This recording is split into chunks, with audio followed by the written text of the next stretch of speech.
Welcome to our webinar, and I think we're just waiting a few minutes for people to join. Um, how are you doing this morning, Lavender? How are you? Really good. How are you? I'm also very good. Looking forward to our topic on how to focus better because I think it's going to be also very useful for myself. Me And too. I love learning from somebody else too.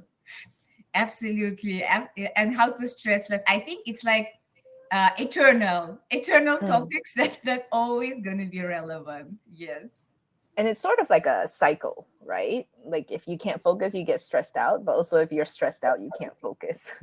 absolutely. So we need to break the cycle today. Good morning, guys. Good morning from Indonesia. Wow. Wow. All right. So we are here in Malaysia together with Lavender in Kuala Lumpur. And yes, good morning, everyone. I guess while we're going through good mornings, we can go through our housekeeping. So, first of all, yes, the topic of our webinar is focus better and stress less at work. And just a few notes here on the housekeeping when we go through the webinar. Make sure that you can see us, you can hear us, that your browser is working well. If there are any technical challenges, please try maybe to relog in again or to reboot your laptop. And if you still experience technical issues, you can send a message to @Naluri events and our team will help you in this particular case. Besides that, this is an interactive session. So there will be polls, there will be quizzes. We're going to be asking you a lot of questions because we want to hear your experience. So if you want to send your question or feedback, just type it in the chat. If you want to send a private message to me or Lavender, just put @Lidia or @Lavender and then send your message. And at the end, you will get the recording and the slides of the webinar. So I think this is all for our housekeeping. And just a few words to present ourselves. So again, my name is Lidia. I'm an Naluri executive coach. What I do, I mostly work with different levels of corporate executives on their career-related agenda. It could be negative, it could be positive, it could be goals achieving, it could be improving, different things, and including focus and stress management a lot. I'm also currently doing my PhD. I'm a certified coach by International Coaching Federation. And before that, I was a legal advisor and working in corporate for 10 years in different industries. So happy to be here today and pass it over to you, Lavender. Thank you. I'm a registered clinical psychologist. So, what that means is I have a master's degree in clinical psychology. I'm trained to work with individuals with various mental health difficulties. Predominantly, I focus on issues like anxiety, burnout, ADHD, as well as people with chronic illnesses, things like lupus, or even chronic cancers, and how to manage the stress that comes from that. So, I do work with a lot of high functioning individuals who hold big responsibilities in corporate roles while they're also managing a lot of this stress, burnout, mental health difficulties. So this topic is something that I'm very excited about. Happy to take questions. Amazing. Thank you so much for sharing. And I guess we have already, like, I think the majority of people joined. So I guess we can move forward, right? Okay. With yes. So I'll just, yes. Okay. Okay. Okay. Sorry. We're Okay. going to start with a quiz, everybody, just to see what everybody thinks or how much you know about the issue of focus and attention. Let's start with the first one. Okay. People can effectively multitask. And just by doing two demanding tasks at once, perfectly possible, you just need to practice.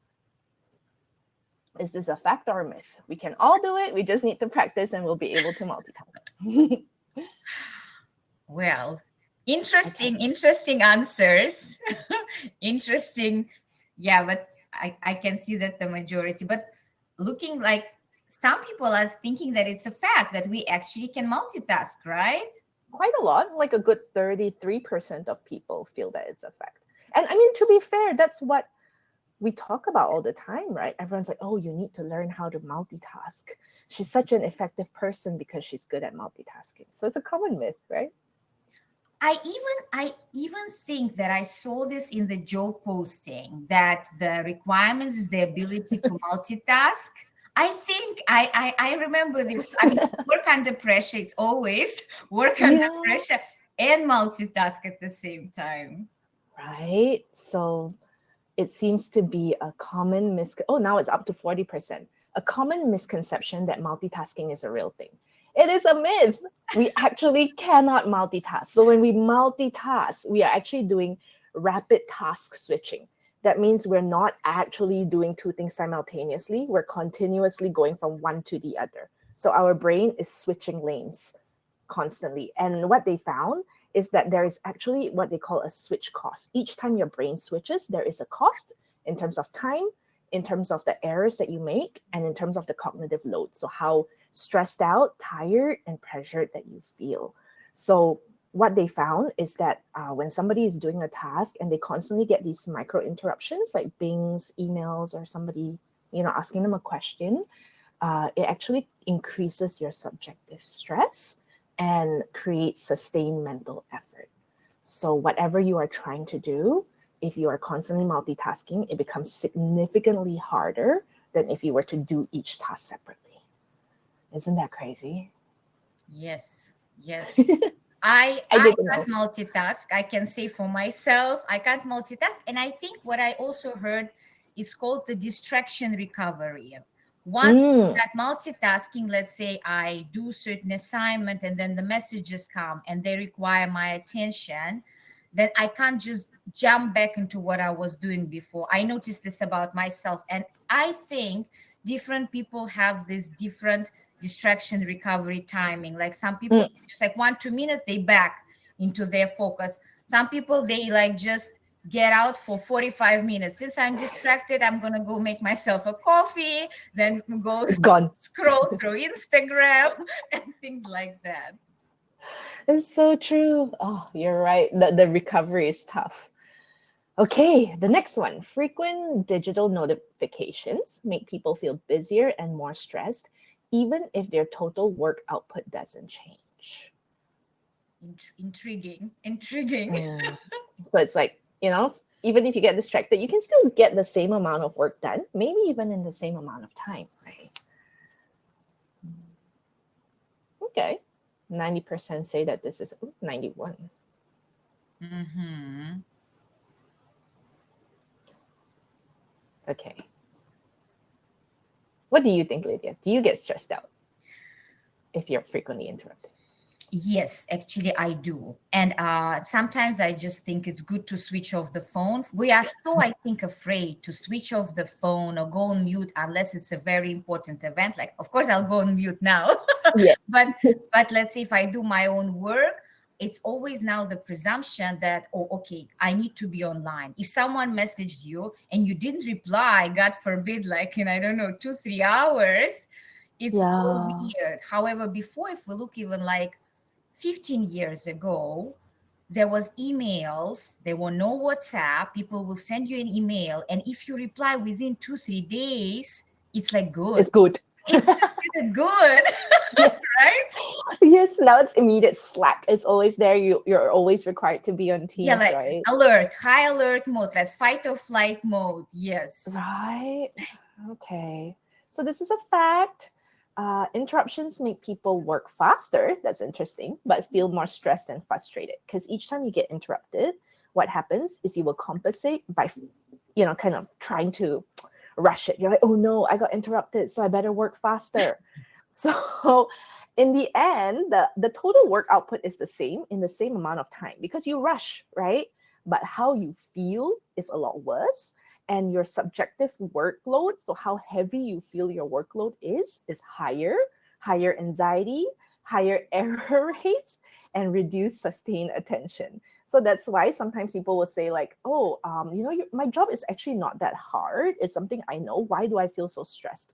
It's because of all this, because you're in fight or flight mode, even though you're doing something that is not, crazy. It's not life-saving surgery, but your stress increases by so much. Absolutely. Okay, last one. Mm. People who are used to multitasking get better at focusing on what's important. Factor myth. So the more you do it, the better you get at So still there is a hope to it. advance in multitask. We still want to give it a chance. I know, right? I mean, even though I know all these, I still try. Yes, yes. Like Foolish attempts. push through. Yeah. Okay, so this is a bit more even. Oh no, it's Yes, skewing now. yes. 37% of people think it's a fact, about 60+% think it's a myth.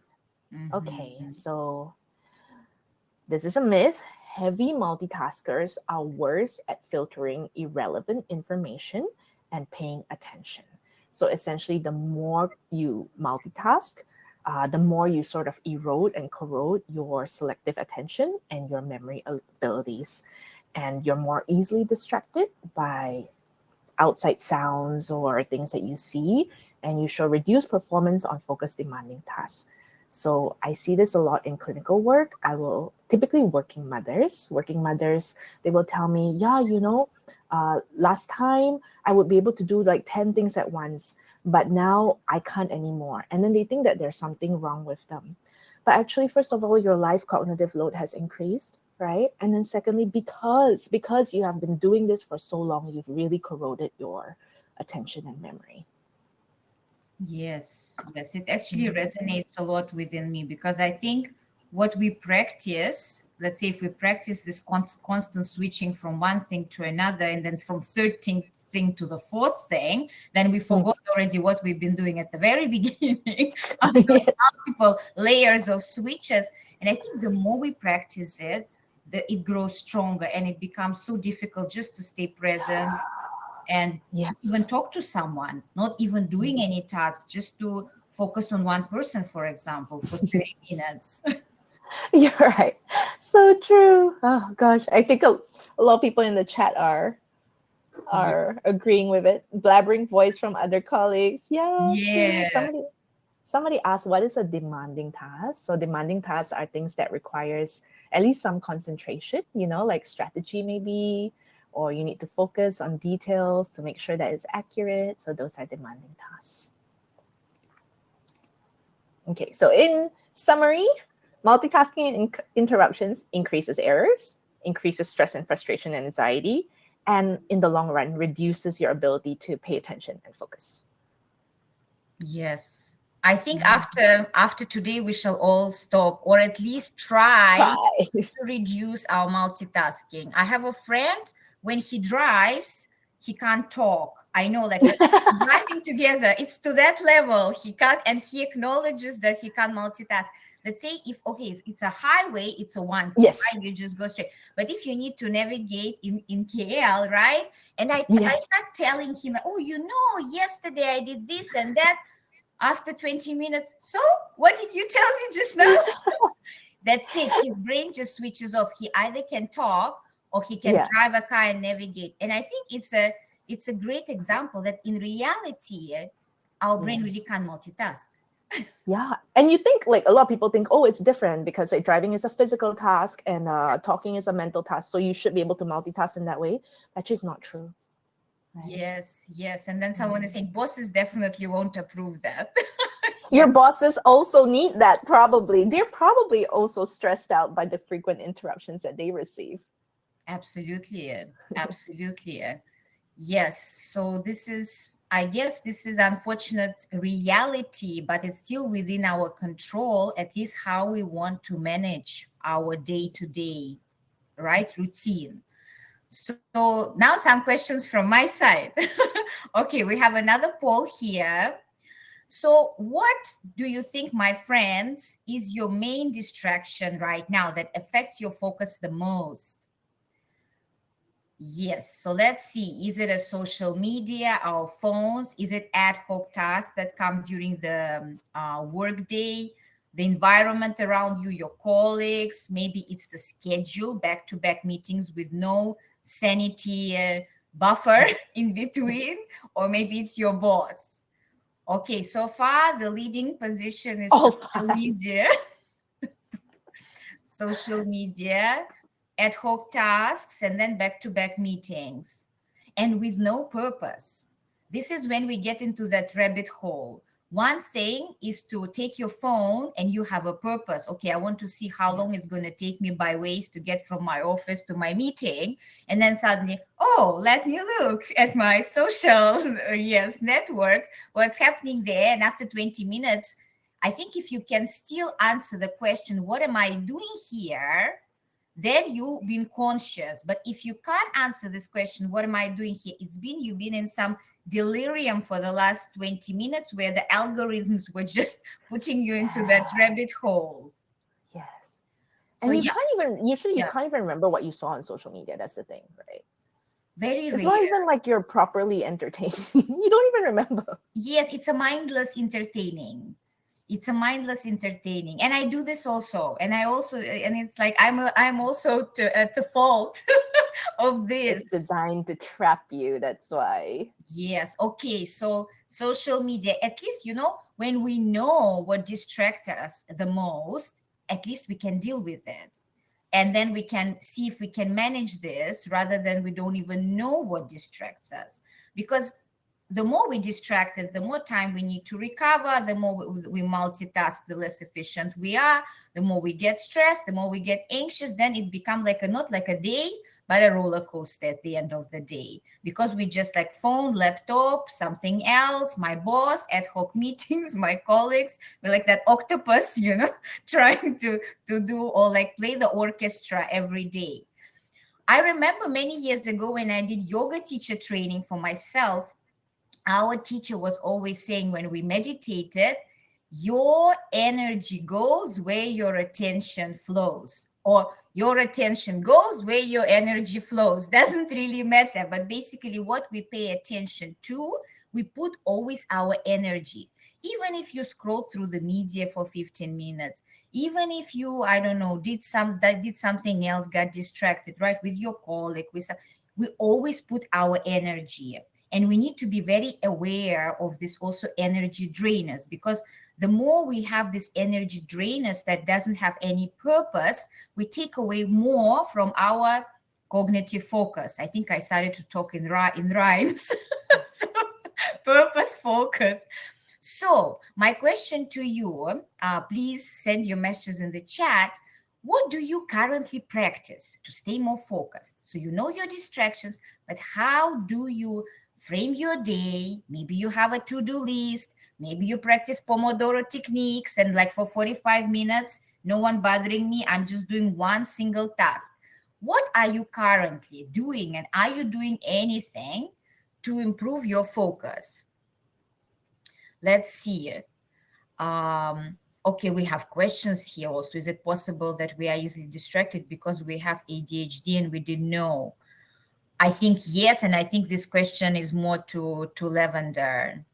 Yeah, this question, and there's one above it. Somebody said something like, "Oh, people who like when you talk to them so that they can stay focused." That also triggers the thought of Mm, ADHD. It is possible. I think it's been a bit difficult for people to decipher because our world nowadays is designed to be so distractible. But there are a lot of things that you can detect to see whether it is ADHD. If you do have ADHD, you're also a lot more vulnerable to get distracted by social media. You want to see history. So ADHD is a neurodevelopmental disorder. That means that these issues would have been present in some way or other from when you were young. mm.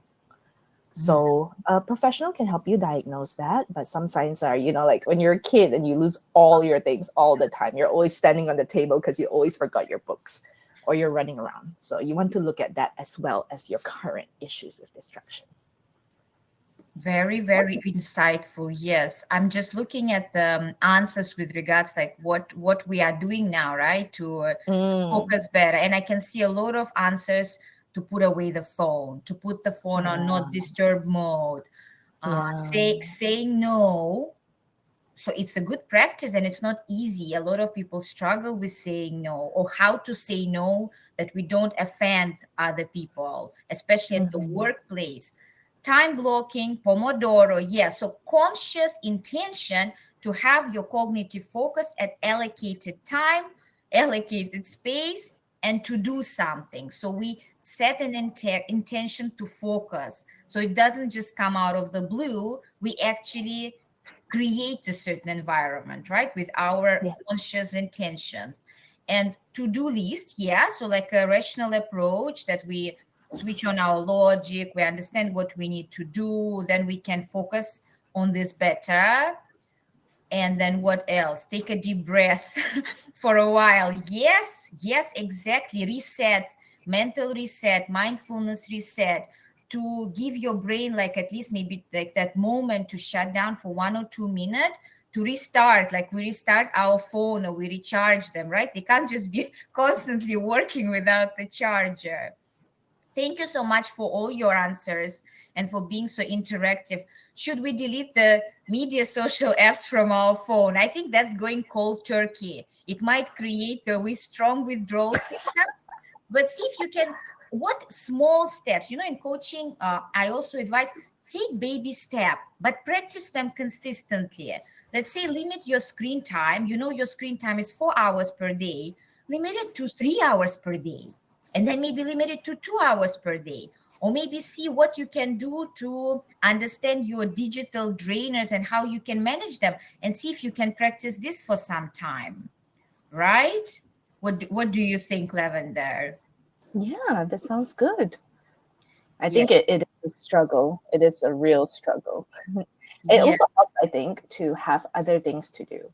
So you want to limit your screen time, and then maybe you want to have ideas of what you want to be focusing on instead. So I think a lot of people talked about prioritization. That's a good one. So it's that you know what you want to reduce, and then you know what you want to invest your time and energy in. yes, yes. So you are in control. We feel more empowered when we take control of our day-to-day tasks. And I Mm. like someone is saying going to the toilet and dancing for a while. Fantastic. That's a good. Let out all this excessive energy. Sometimes we feel very restless because we sit a lot. We don't Yeah. move enough. That's another thing, right? That's from the physical aspect. So maybe going for a short walk, or just, doing some, I don't know, squats for 5 minutes will actually allow you to let this energy out of your system. And yes, headset, Mm. listen to the music, creating certain environment, all that is in within your control zone, you can practice to at least try to have a better focus, and at the end of the day, I think better mental health Yeah. here. All True. right, so moving forward, so now how would you rate from a scale of from 1 to 5, when one is the worst, the focus is very scattered, and then 5 is your directed conscious focus, like what is your average focus level these days? Where are you? Somewhere in the middle. 3. Between scattered and directed. Constantly zooming in, zooming out with your camera. Yes, yes. So, okay. It's not Well, too bad, I guess. Like if majority of people feel somewhere in the middle.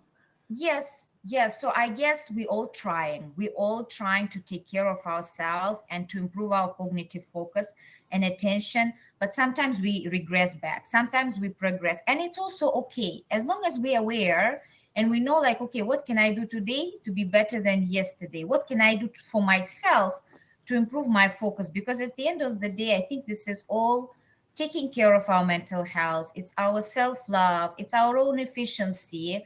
So I think by doing this, we're only doing good for our mental and physical system here. All Mm. right, all right. Thank you so much for your answers. Yes, and I can see 53%. Yes, somewhere in the middle. Yes, somewhere in the middle. I think like we all are here. And as we just talked with Lavender, right? Like self audit, do that self audit to see, reassess your focus, reassess your daily routine. You can take this later as a technique to use to restart from maybe today or tomorrow, to understand what helps you focus. Some people, they really function the best when they're alone. Maybe they need to go to the meeting room, close the door, and sit there for 2 hours to accomplish something. Some people get super distracted when there is open space and people talking and so on and so forth. So knowing yourself by asking these questions, What distracts you the most? What helps you the most? What type of work routine helps you to stay focused? Maybe doing the most difficult thing in the morning. Maybe you know you're better functioning in the morning. Your focus is better. Lavender, like when is your focus is the best, like for your own self? I think for me, anytime between 10 to 4 is good. Yes, I'm yes. not a morning person and not a night person. So Just you a see, small window of opportunity. yes, you know your routine, and I always say the best thing we can do to ourselves is learn ourselves. And when we know what works for us, we can be the most productive, and at the end of the day just happy because we are in our zone. Some people, they like to work at night when no calls, no messages, the whole world is sleeping, and then they are flourishing there with their work. So, and another question, what is the one thing that you can add, eliminate today to be more focused? So that's what I call baby steps. Choose one thing. Either you can add to stay more focused, and maybe it's not another cup of coffee, right? Maybe it's one more hour of sleep, which will be much more productive. And what can you eliminate? Maybe 1 hour of doom scrolling. So this is a very simple technique that you can use to audit and self audit your daily routine. And just a few simple notes here on how we can improve our focus and what is not helping our focus. As we established very well today, excelling and being perfect in everything and multitasking, I think, is just a highway to anxiety and burnout. Maybe on a short run, it's okay, but I think on a long run, it's definitely not sustainable. And I always say it's not just about your time because we all have 24 hours, but it's about your energy and attention, how you decide to spend your energy and attention, and how you recharge. Because the one big element of being focused and productive is when we rest and recover and recharge, because that's when we get our energy for the next day. So your sleep, your exercise, things that you eat, at lunch, and then you want to sleep after lunch. That's one thing. Maybe like changing a bit the diet could boost up your energy. And knowing your routine. Just because someone wakes up at 5 a.m. and runs for 10 kilometers and then, I don't know, go to ice plunge and green smoothie doesn't mean that it's going to work for you. You like, might like get more tired. You're like, oh my God, I'm so exhausted from my 5 a.m. ice plunge. Yes, yes. Like I know for myself, I need 8 hours of sleep, and this is no negotiable for me. How about you, Lavender? Same. I can't function very well on low sleep. Maybe when I was younger, youth Yes. helps. When we were all younger, then we can party till 2, then sleep for 3 hours, then go to the office. Yes. Yes. But then maybe we were present physically, but not mentally. That's another True. thing, right? That's true. Yes. Yes. Okay.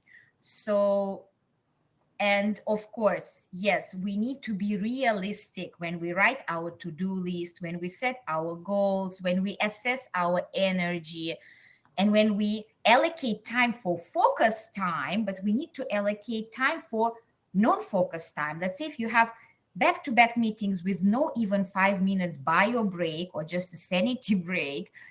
I Yes. see a lot of cases also, the people that I work with, they get very edgy, emotional, irritated just because they are tired. It's like the kids when they don't have enough naps, they get super cranky. We also True. have our human body and we still all have our systems, nervous system. We need to allocate specific times for the mental breaks Yes, here. it's true. Yes.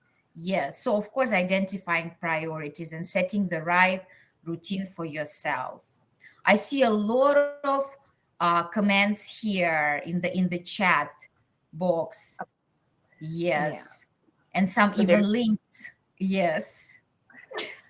I think one thing that people seem to struggle with is you have a to-do list or you put focus time blocks, but you get loaded with ad hoc tasks. So I want to share a tip that is very helpful for a lot of my clients and for me as well. In whatever you're trying to do, always estimate it taking 50% more time or effort. Yes.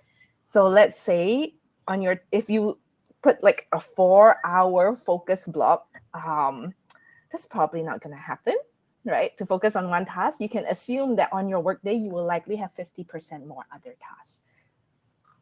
Yes, it's like I think it's optimism bias. Sometimes we get Yes. optimistic. It's like, oh, it's just gonna take me 20 minutes to get to office, but then it's No.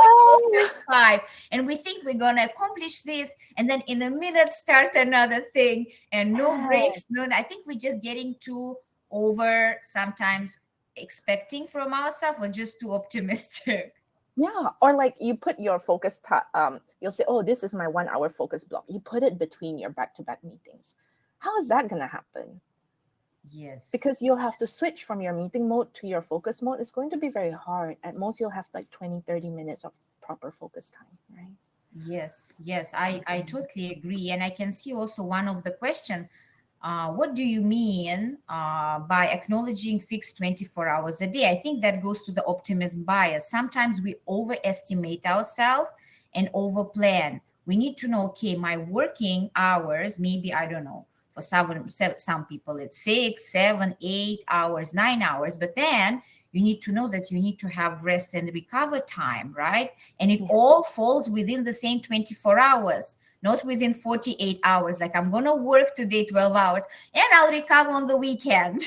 It doesn't happen like that. We need recovery time every day. That's why we need to plan our day in a smart way, where we have our focus time, we have our breaks, we have sport or exercise or go to the nature or anything that Mm. helps you to rest and relax as well. Mm. True, true. And Vina says, is there, let me just question. Okay. Is there a way to, other than a to do list? Because I feel I can't follow my to do list, and at the end of the day, it makes me more frustrated. So it's like Lydia says, right? We only have 24 hours. How does that to do Mm-hmm. list actually look? Is it really, really crazy? So, what typically I do with my clients is we do have a running to do list of all the things they have to do. And I want you to think about this, right? If that to do list ever runs out, it means you wouldn't have a job. So for people who are expecting their to-do list to be complete, there will be a point where their to-do list will complete. That will be the point when you don't have a job because they don't need you anymore. So the to-do list not running out is literally life. For as long as you are living and working, your to-do list is not gonna run out, Yes. right? That's one thing. And then what we can do is you can have a running to-do list, and then for each day you select the ones that you're going to pick, and it has to be realistic, and it has to account for possible ad hoc requests. Yes, yes, yes. And I think it's a very good management, realistic management, because if we become too rigid and only stick to to-do lists, sometimes there are higher priority that comes ad hoc, and we need to just be smart about that to, okay, maybe we need to reprioritize a bit or rearrange, right? That's when we use Eisenhower matrix. We're not like specifically talking about this today, but you can all Google Eisenhower matrix, urgent, important, quadrant, and see how you can reprioritize your tasks throughout the day. I can see someone is asking about the afternoon nap and how long is too long. Or so I guess it depends. You need to try. I guess we can't take afternoon naps for 3 hours, right? But some power nap, even closing your eyes, which we're going to do in a few minutes, we're going to do a simple mindfulness technique for even 5-10 minutes, can have a significant significant improvement. And just to briefly, because you already mentioned in the chat, and I like our audience, they're so smart, they're so wise, they know everything. And someone said before that, I think many people saying no and practicing saying no in a polite, nice manner. Because when we also say yes to everything, the quality of our work gonna go down, we're going to get stressed. So sometimes we really need to understand when to draw the boundary and how to do this, and how to talk with people about this and being comfortable to say no, not just because you're being a bad person, but just because you understand your workload and you don't Yeah. want to take something on and then you deliver substandard results just because you agreed. Yes, it's actually much better to say no from the beginning than to say yes and not be able to deliver, because then you put the other person in a much worse position. Yes, I totally agree. I totally agree. So this is simple things that we can pay attention to. And I guess to summarize, all these techniques that we use, Pomodoro techniques, prioritization, saying no, having focus time, having a sanity check and reset, all of this is your intentional practice. And what we practice grows stronger. If we talk constantly between the phone, two phones and laptops and boss and colleagues, we practice multitasking and it grows stronger. But our brain, it can be changed through neuroplasticity, our habits. So again, we good news, we are in control. So what you practice grows stronger. So paying attention to your daily habits, and they affect your efficiency and performance on a long run. Yes. Nice. All I right. just want, Yes, yes, sure, sure. if you don't mind, can I just add in? I think a lot of people have trouble saying no, right? Yeah. And the word, I think it's also potentially an Asian thing. And a lot of my clients struggle with this as well. It's like you don't feel nice. So I just want to share that there are nice ways to do it, right? Yes. So you can say, okay, maybe we can practice, right? For example, something that I might say is, I really want to help, but I am working on project ABC, so I'm really overloaded. Can this wait until end of next week? If not, is there anybody else that can help you? Yes, yes, this is a Mhm. fantastic way, I think, to it's just how you respond with empathy, with understanding, explaining your current situation, right? Saying, yes, I have this workload and I don't want to disappoint you just by saying yes. And then I won't be able to deliver you just by being honest, I guess, and being True. humble and saying how things are. And usually other people will understand if True. they are human Exactly. beings. Yes. Exactly. And I think sometimes we have these beliefs because somebody said, availability to take on more tasks is considered a criterion for promotion, not the impact. We do say these things to ourselves as well, like, oh, I have to reply my boss, or I have to do all this immediately. I want you to really, really check whether this is reality or it's just in your mind. Sometimes it is reality, but not always. I'm sure within your workplace, you would have one or two examples of people who set very good boundaries and still progress well in their work. If they can do it, so can you. You don't have to say no all the time, just sometimes, Ye- just once in a while. Yes. And just even practicing saying no and seeing how it goes for you, how you feel when it's really needed. Not just Mm, saying no, now I'm gonna say no to everything. But when you really feel that you are really overloaded. So we're just trying to be very realistic mm, about our work life. So moving a little bit from focus to stress also, because these two things are affecting one another. So just to again to reemphasize, intentional use of the phone. Yes, you can even intentionally doom scroll, but then you're saying, I'm just gonna scroll the reels for 10 minutes because I just want to zone out. This is one thing. You're doing it intentionally. But when you do this unintentionally, then it might be 2 hours instead of 10 or 15 minutes. So conscious use of the phone and remembering why you went here and started using it and where you ended. If you can track back what you've been doing, it means you've been conscious. If you can't track back, you are into this rabbit hole like Alice in a Wonderland, falling and not knowing where she's going to end up, right? So this is just to reemphasize here quickly. Um, and one tool that I want to provide today, and I think Lavender just mentioned, right? Is it real or is it not? So when we have workload situation, right? Tough deadlines, things are happening very fast, right? Of course, we always can get very stressed, but we do have a choice. Sometimes actually we do have a choice to stress or not to stress. Every time you can ask yourself a question: is it a real threat? Is there a tiger or a boss standing in front of me right now and saying, where is this assignment, right? If it's a real threat and you know the deadline is tonight, yes, it's a real threat. Can I do anything about it? So, solution focused thinking. If yes, then instead of getting agitated and anxious, Rationally, what can I do? So you see here, response versus reaction. So what can I do now to mitigate the consequences? The deadline is tonight. Maybe I can talk to my colleague. Maybe I can gather some information. Maybe I can even tell my boss that I'm running out of time to let them know in advance rather than come unprepared. So going with a solution focused approach, what can I do to prepare? But if you know that I can't do anything about it because another department didn't provide maybe the relevant information, it's outside of my zone of control. Well, of course, we can say let it go. It's difficult to let it go, but at least you can acknowledge that you did everything from your end. And then again, you see, is maybe there are anything that I can do within my zone of control.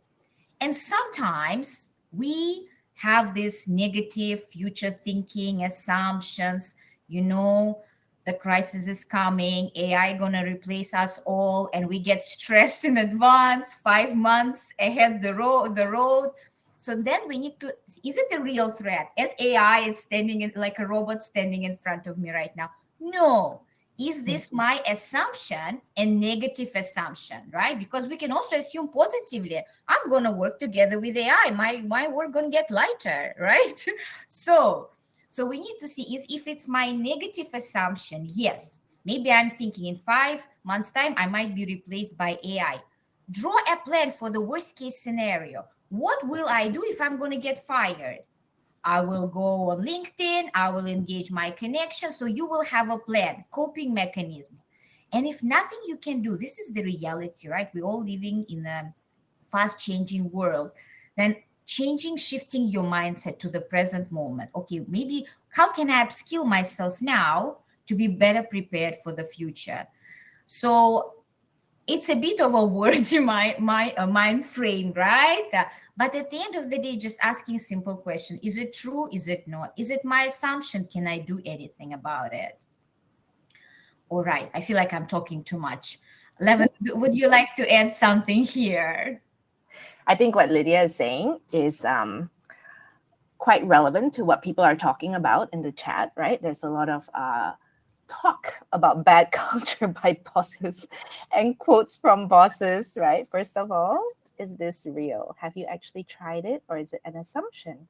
So a lot of times my clients will say, yeah, this is what my boss will say. Have you tried it? We have a lot of assumptions about people, especially when we're stressed. It's natural for us to assume the worst about other people, and they probably are stressed and assume the worst about us. So give it a shot first.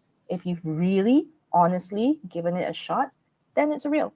Then it's real. But then it's like Lydia said, right? It's about the mindset. If you cannot shift it, you can only accept that you can only do the best that you can do. Yes, I totally support that. And sometimes just a simple analysis because we get emotional, we get stressed when we also get emotional, and when we don't verbalize or we don't write down. But if you take a piece of paper and you start writing down things and analyzing, your rational brain will kick in and you will become less emotional about things, and you will see clearly, okay, here I can do, here I can do, here depends on me, here doesn't depend on me. I did my best. This is my responsibility.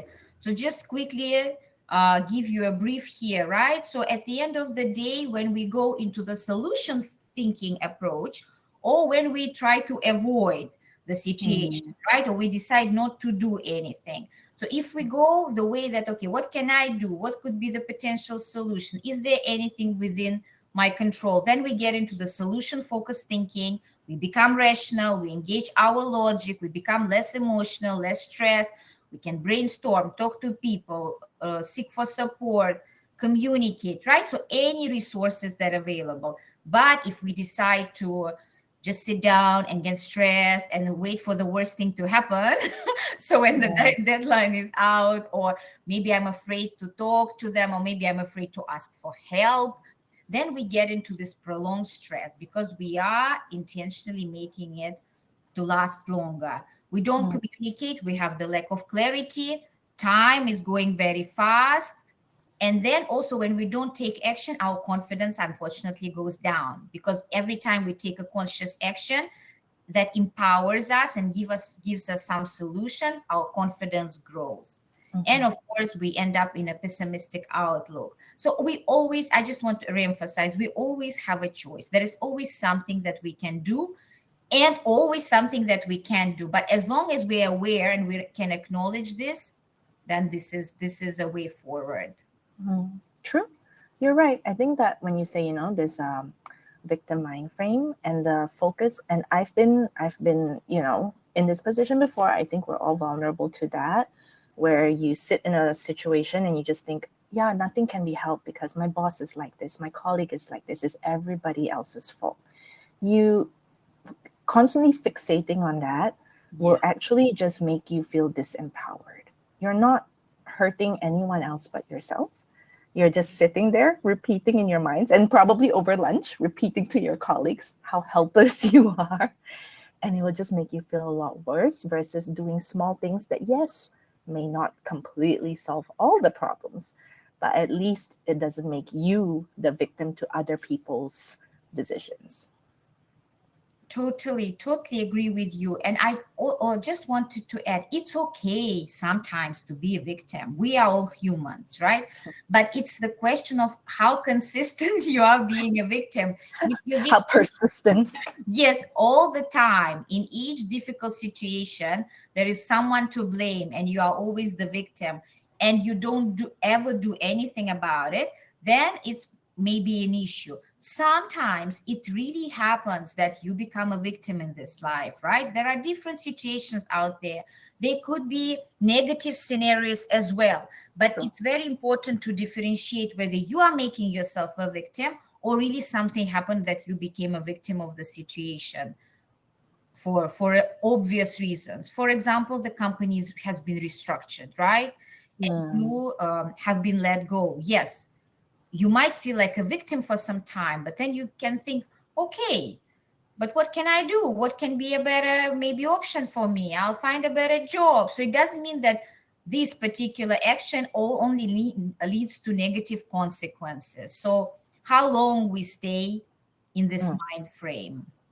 And I guess for the sake of the time, we mm. will just do a very brief express mindfulness technique here for like 30 seconds.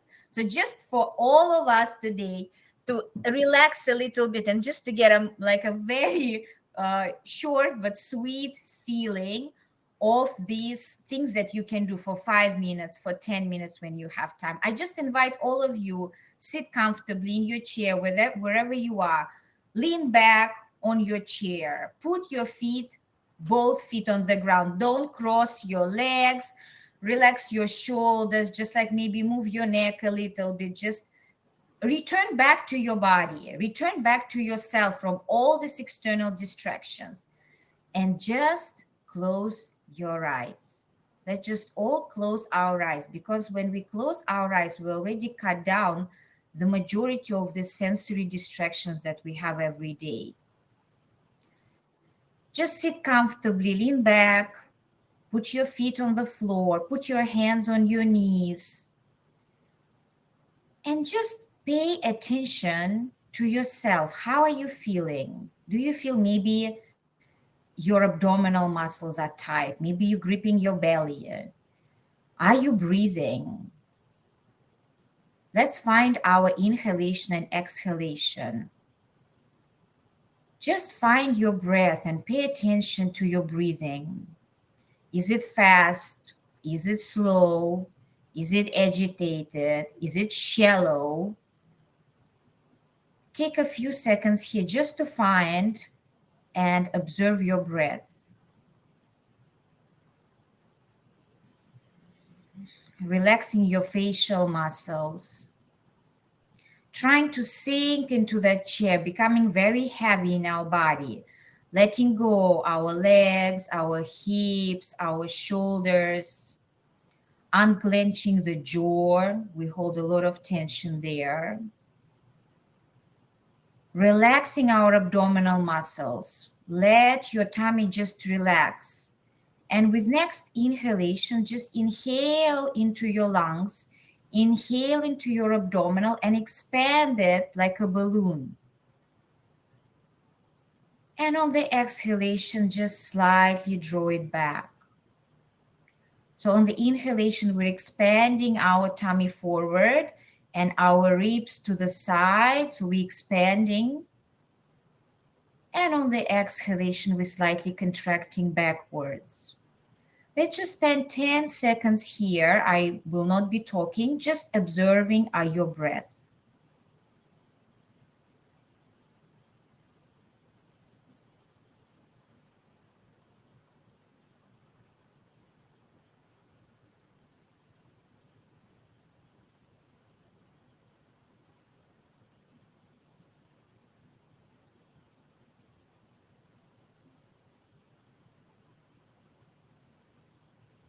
And then slowly coming back to the present moment, moving your toes, moving your fingers, slowly opening your eyes.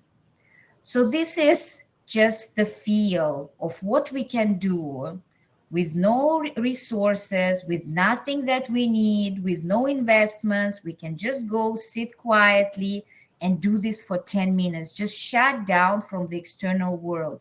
Pay attention to your breath. Watch what's happening in your mind.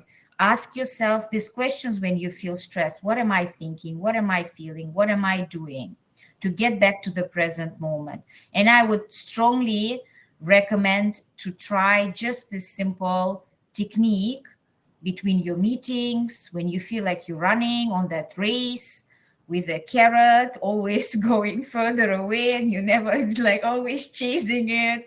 So just like try for 1 minute, try for 2 minutes. Lavender, how are you feeling?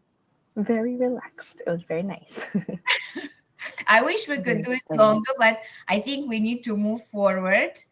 And Mm, yes, yes, all to you. okay. Um, Let me just answer one question. It says Sure. sometimes we're not even aware that we have a choice. What do you suggest if someone is in that situation? What kind of alert? Let me just share one technique. You want to sit down, like Lydia said, and write things down, right? So the first thing you want to write about your situation is what is outside my control. So then give yourself space to just, oh, this stupid boss is so annoying. Like let your anger, let your emotions out. And then the next step is what is within my control. And then it could be small things. It's okay if it's small things, but it's to pull yourself back to what you have within your control. And then the last one is what can I do now? Right? Yes. So, for example, okay, I'm trying to pay attention to this, and what's outside my control? My boss texting me. What is Yes. within my control? There's only like 8 minutes, 7 minutes left to this session. I can put my phone away, right? Just for 7 minutes so that I can take time for myself. So, something like that. So, whenever you feel very out of control within a situation, just go through this. And I'll just finish off with how you are speaking to yourself as you go about your workday.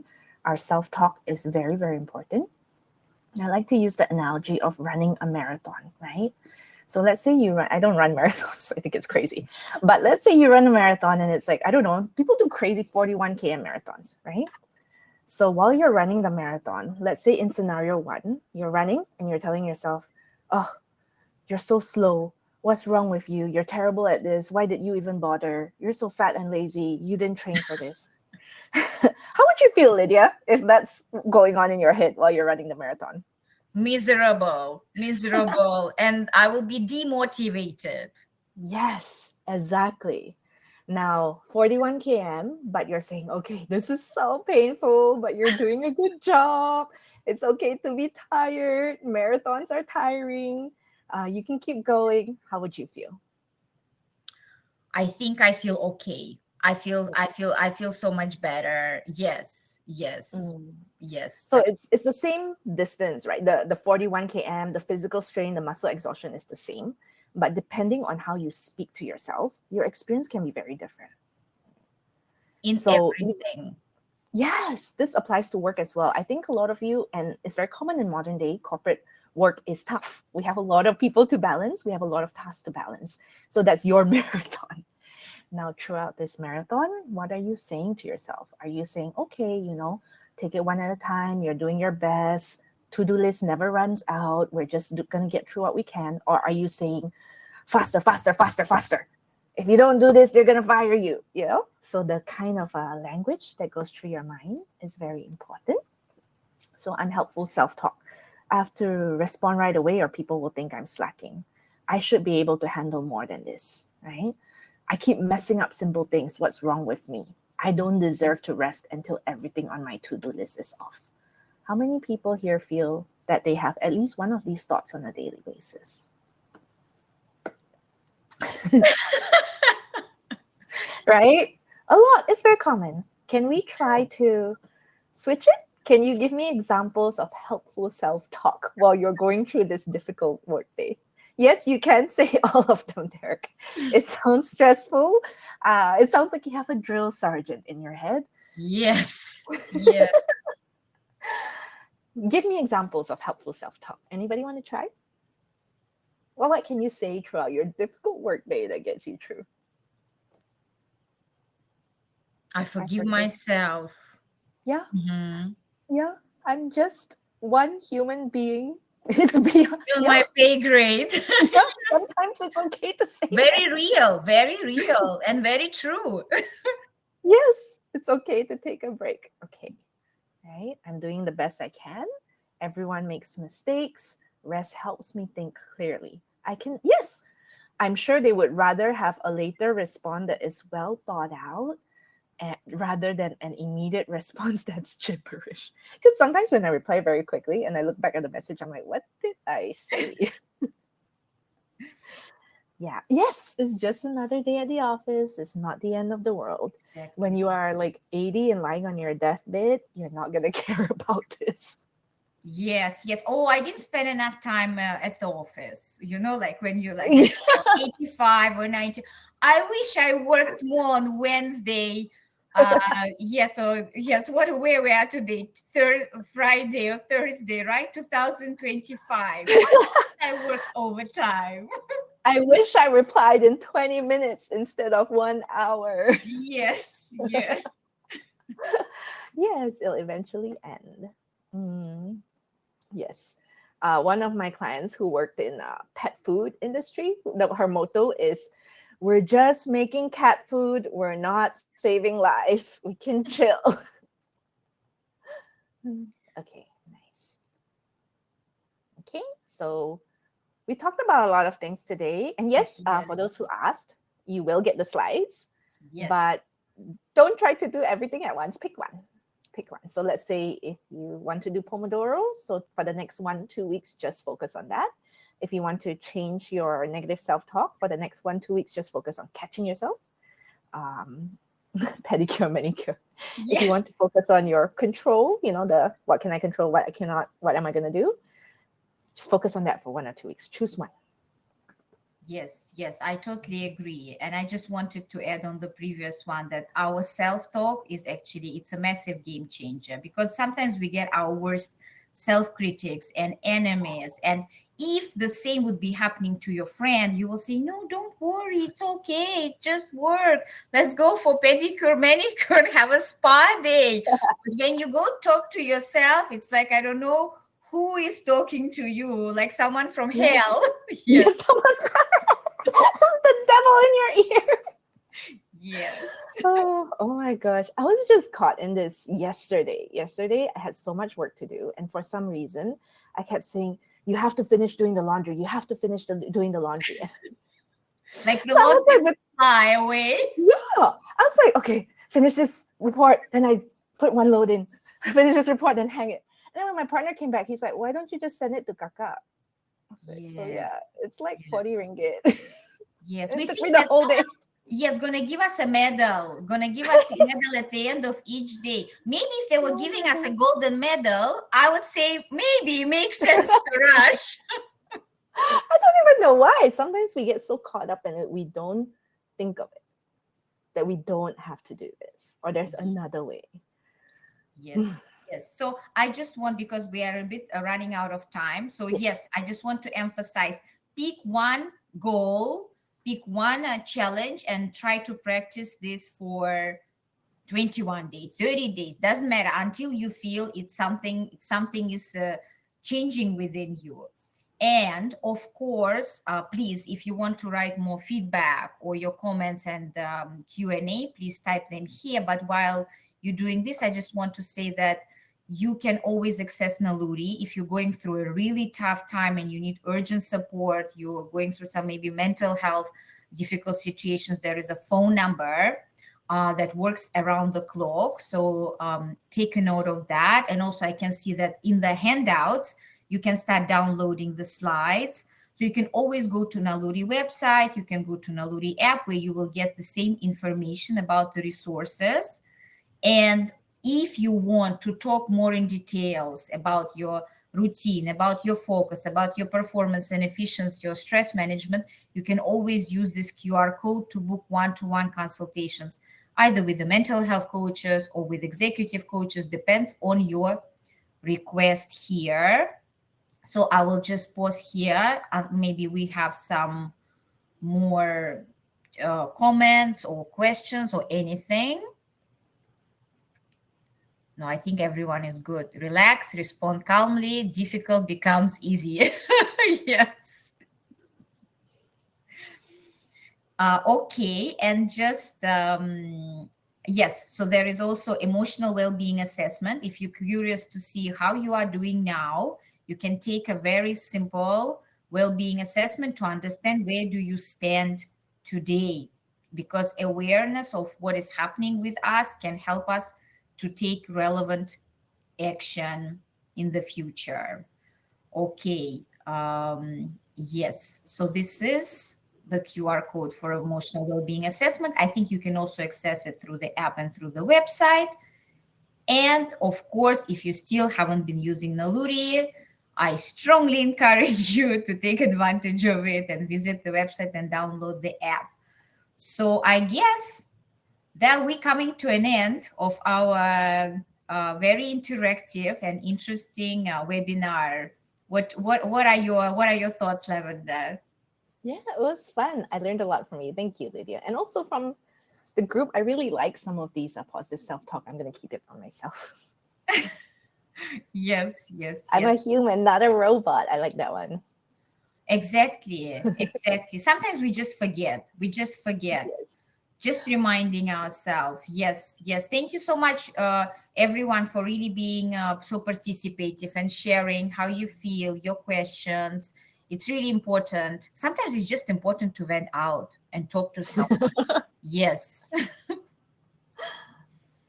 All right. And there is also a feedback form that you can click on and leave your feedback, because that's very important for us, that next time we'll get better, better, and better. Thank you, guys. Thank you so much for all your interaction. Today was fun. Yes, yes, I can see a lot of thank you. Thank you, everyone. And have a great rest of the day. And the weekend is coming soon. And don't forget to recharge and reset and allocate time for your rest.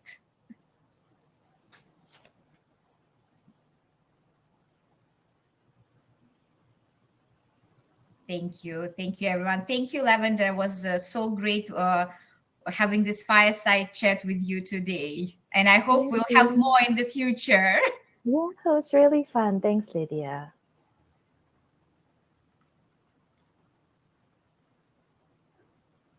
Thank you. Thank you. Thank you, everyone.